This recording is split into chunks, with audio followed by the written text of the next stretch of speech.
নমস্কার বন্ধুরা, আমি মমিতাজ কিচেন থেকে আবারও নিয়ে চলে এসেছি খুব সহজ পদ্ধতিতে বিরিয়ানি রান্না। একদিন আমার বিরিয়ানি খেতে খুব ইচ্ছা করছিল, কিন্তু বাড়িতে চিকেন ছিল না। তারপর আমি ভাবলাম, তাহলে কি আমি বিরিয়ানি খাবো না? তারপর ভাবলাম, কেন খাবো না, এগ বিরিয়ানি বানাবো। আজকে ওই এগ বিরিয়ানির রেসিপিটাই তোমাদের সাথে শেয়ার করে দেব। আলু ডুমো ডুমো করে কেটে নুন হলুদ দিয়ে লালচে করে ভেজে তুলে নেব।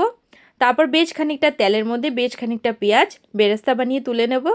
তারপর ওই তেলের মধ্যে আগে থেকে সিদ্ধ করে রাখা ডিমকে নুন হলুদ আর সামান্য একটু কাশ্মীরি রেড চিলি পাউডার দিয়ে ভেজে লালচে করে ভেজে তুলে নেব। তারপর যে তেল থেকে যাবে ওই তেলের মধ্যে পেঁয়াজ কুচি, একটা তেজপাতা, গোটা গরম মশলা দিয়ে নাড়িয়ে চাড়িয়ে ওটার মধ্যে দিয়ে দেবো একটা পেস্ট। এটাতে আছে আদা, রসুন, কাঁচা লঙ্কা আর টমেটো দিয়ে পেস্টটা দিয়ে দেবো পরিমাণ মতো নুন, হলুদ গুঁড়ো, কাশ্মীরি রেড চিলি পাউডার, জিরের গুঁড়ো, ধনের গুঁড়ো আর দিয়ে দেবো সানরাইসের বিরিয়ানি মশলা দিয়ে ভালো করে নাড়িয়ে চাড়িয়ে ঢাকা দিয়ে দেবো কিছুক্ষণের জন্য। কিছুক্ষণ পর ঢাকা খুলে মশলা থেকে যখন তেল ছেড়ে দেবে তখন ওটার মধ্যে দিয়ে দেবো হাফ বাটি টক দই। টক দই দিয়ে আবারও ভালো করে মশলার সাথে মিক্স করে দেবো। আবারও তেল ছেড়ে আসলে যে আলুটা ভেজে রেখেছিলাম ওই আলুটা দিয়ে দেবো। দিয়ে নাড়িয়ে চাড়িয়ে ঢাকা দিয়ে দেবো কিছুক্ষণের জন্য। যখন আলুটা সেদ্ধ হয়ে যাবে তখন ওটার মধ্যে গোলাপ জল, কেওড়া জল দিয়ে দিয়ে একটু নাড়িয়ে চাড়িয়ে দিয়ে দেবো ভেজে তুলে রাখা ডিম। ডিম দিয়ে ভালো করে নাড়িয়ে চাড়িয়ে আবারও ঢাকা দিয়ে দেব।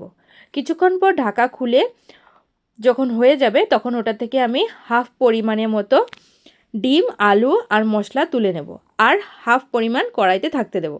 আগে থেকে আমি বাসমতি রাইসের ভাত বানিয়ে রেখেছিলাম, ওই ভাতটা হাফ পরিমাণ দিয়ে দেব।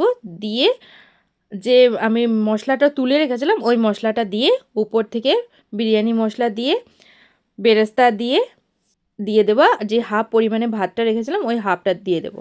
ওই আমরা যেরকম চিকেন বিরিয়ানি বানাই সেম প্রসেস। তারপরে আবার বেরেস্তা দিয়ে বিরিয়ানি মশলা দিয়ে গোলাপ জল, কেওড়া জল আর মিঠা আতর আমি ফুড কালারের সাথে মিক্স করে রেখেছিলাম ওটা দিয়ে দেবো। দিয়ে ঢাকা দিয়ে দেবো কিছুক্ষণের জন্য।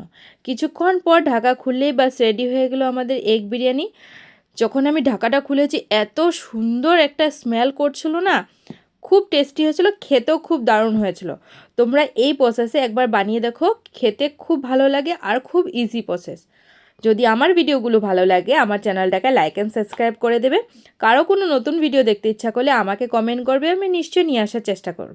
আমার কিছু পার্সোনাল কারণে বেশ অনেক দিন ধরে কোনো ভিডিও আনতে পারছি না, এর জন্য খুবই দুঃখিত। এখন থেকে চেষ্টা করব রোজ একটা ভিডিও আনার।